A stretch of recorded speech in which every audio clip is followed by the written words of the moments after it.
Hoje eu vou falar um pouquinho sobre meu projeto de pós-doutorado, né? Para quem não sabe, eu estou realizando meu segundo pós-doutorado no mesmo tema, né? Que é a meditação Mindfulness e a meditação Loving Kindness como instrumento, né? Como apoio para o enfrentamento de realidades sociais adversas. Então, essa pesquisa, ela fez parte do primeiro pós-doutorado, a gente concluiu uma etapa, agora estamos numa segunda etapa, por isso segundo, mas da mesma pesquisa, apenas com grupos diferentes e acrescentando, né, no decorrer do tempo a gente vai podendo fazer ajustes também nessas estratégias de pesquisa. Mas o fato é que é uma pesquisa que acontece na comunidade aqui, inclusive eu vou a pé, né, que é aqui uma comunidade que liga Ipanema e Copacabana, que é Pavão, Pavãozinho e Cantagalo, onde tem uma escola chamada Solar Meninos de Luz, uma escola que tem desde o berçário que vai até o ensino médio. E nessa pesquisa eu atuo com a faixa etária de adolescentes, né? Então, em torno de, a partir de 13, 14 anos até o final do ensino médio, que é até onde a escola também ensina, né? Então, na escola, é uma escola que atende essas comunidades, embora seja uma escola privilegiada, porque ela também recebe vários apoios, né, merecidamente, porque ela funciona impecavelmente, o espaço é impecável, tudo é bonito, tudo funciona, os professores, é uma maravilha o Solar Meninos de Luz. Inclusive, quem quiser colaborar com alguma ajuda, pode fazer com o coração aberto, porque eles são muito sérios, né? Então, há mais de 3 anos eu tenho essa pesquisa nesse lugar e a gente começa no início do ano e vai até o final do ano, né? Já foram 3 turmas, ou seja, 3 anos. E aí o que acontece? A gente vai fazendo dinâmicas para a gente poder introduzir a meditação para esse grupo de adolescentes, o que não é uma tarefa fácil, porque no começo a gente sempre tem a sensação, cara, não vai conseguir, porque eles são terríveis, né? Mas o que acontece é que a gente sempre consegue, e aí acaba que no final do ano eles já estão assim super meditadores, no sentido de querer relaxar, de sentir, não, hoje vai ter mais, eles pedem até para ter a aula inteira de meditação, que é 1 hora, imagina, né? E isso acontece, né? No último grupo que a gente já estava, eu e as minhas assistentes de pesquisa, a gente já estava com mais experiência, né, com relação a como aplicar, né, a gente consegue, então, fazer uns ajustes que eles são bem efetivos. Então, no final do último grupo, né, que foi antes da pandemia, a gente já conseguiu uma coisa linda nos últimos encontros, que eram eles pedindo, né, para ficar mais tempo meditando, e a gente faz, então, 3 medições, que é uma quando a gente, antes de iniciar a meditação, a gente faz essas mesmas medições no meio, e a gente faz essas mesmas medições no final, né. Então, o que são essas medições, né? São escalas de bem-estar psicológico, são escalas de autocompaixão, escalas científicas, que são procedimentos científicos e instrumentos científicos que já são estudados há muito tempo, que a gente utiliza então para poder fazer essa leitura de realidade de como a meditação está impactando esses jovens, né? Então é bem trabalhoso, porque tem a parte de intervenção, que é toda semana, toda semana, toda semana, toda semana durante 1 ano, porque é um compromisso que a gente assume, ou seja, a intervenção, ao mesmo tempo que é prazerosa, ela também exige de nós envolvidos ali um compromisso, né? Então a gente depois pega esse material todo e a gente vai analisar, que é um outro processo bem longo. Ah, a gente ainda está em análise do último, né?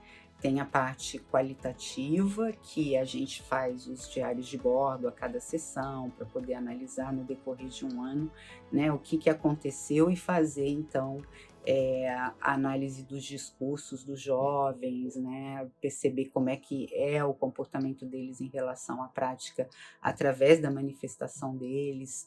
E então é um material volumoso, é um material grande, né, por isso que eu sempre tenho que agradecer muito as minhas assistentes de pesquisa, que são maravilhosas, né, a Glenda, a Mariana e a Tatiana.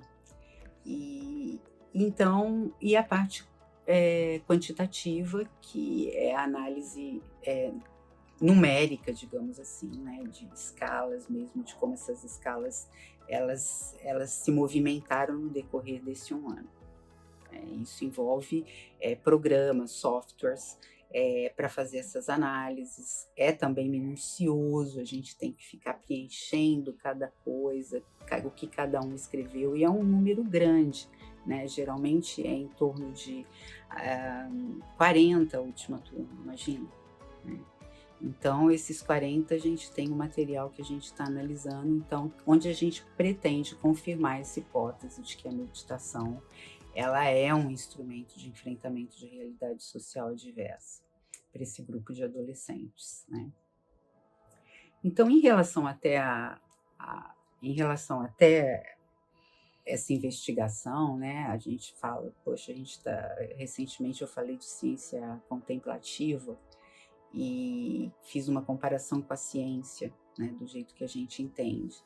O fato é que na pesquisa com meditação, a gente usa as duas, né, porque, nessa pesquisa mesmo minha de pós-doutorado com as adolescentes, eh, é muita contemplação que a gente usa, porque esse é o objetivo, ensiná-los a meditar Mindfulness, Loving Kindness, mas também a gente usa a ciência tradicional para a gente analisar os dados. E aí vem uma questão que eu estava pensando essa semana, que existe um eixo assim muito condutor dessas duas áreas, tanto da ciência contemplativa quanto da ciência convencional, que é justamente a gente observar e é justamente a gente ganhar perspectiva, né. Então, a gente pode pensar assim: "Puxa, na contemplação eu não penso, eu não faço associação de ideia, eu não interajo, né, eu não ajo com a minha reflexão ou com o meu raciocínio". E na ciência não, na ciência a gente usa de muito raciocínio, a gente pega todos esses dados, a gente analisa, a gente vai fundo, a gente e faz de forma reversa e junta um dado com o outro e vai. Geralmente a gente pega mais de um instrumento para poder não correr o risco da gente perder esses dados pelo caminho porque falhou alguma coisa. Mas o fato é, para você, atuar em ciência, você também precisa de um certo distanciamento, né. Vou dar um exemplo para vocês, né. Então quando a gente está pesquisando um dado, a gente tem uma hipótese, como eu tenho a hipótese de que a meditação ela pode, ajudar os meninos no enfrentamento da realidade deles adversa. Então essa é a minha hipótese. Se eu estou colada nessa hipótese, tudo que eu faço na minha pesquisa está sujeito a não ser verdade, porque eu vou por essa fixação, por esse condicionamento, por esse desejo genuíno de que isso seja verdade, eu posso me comprometer se eu estiver fixada e condicionada nele, na forma como eu falo com esses adolescentes, na própria forma como eu, eu colho o material, né?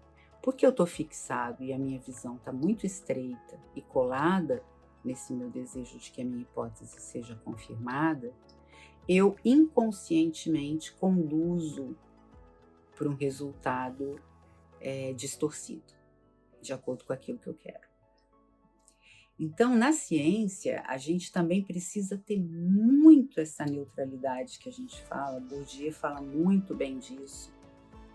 Quem quiser saber com mais profundidade, é meu autor predileto, no que se refere a essa metodologia do pesquisador diante da pesquisa, né. Eu tenho que encontrar essa distância entre eu e a minha pesquisa, objeto, entre eu e o sujeito que eu estou pesquisando, para eu conseguir fazer a leitura da realidade, senão eu não consigo. eu simplesmente vou ser tendencioso, eu vou fazer uma leitura distorcida porque eu não estou tendo campo de visão nem perspectiva. Então, nesse ponto, a ciência da contemplação e a ciência, do jeito que a gente entende aqui no Ocidente, elas são muito próximas também, né? Porque na meditação a gente busca exatamente isso, a gente precisa se descolar dos nossos pensamentos para ganhar perspectiva. A gente precisa se descolar, se desfixar, se descondicionar daquela forma viciada de pensar para a gente poder fazer uma análise melhor, né? Então, é importante, né, para a gente entender que o que a meditação quer é o que a ciência também deseja, é o que as terapias convencionais também desejam, que é nos ajudar a se descondicionar, a se desfixar, criar perspectiva e ganhar visão em relação aos acontecimentos sem o nosso vício condicionado daquilo que a gente está habituado a pensar repetidamente. Então é isso. Obrigada.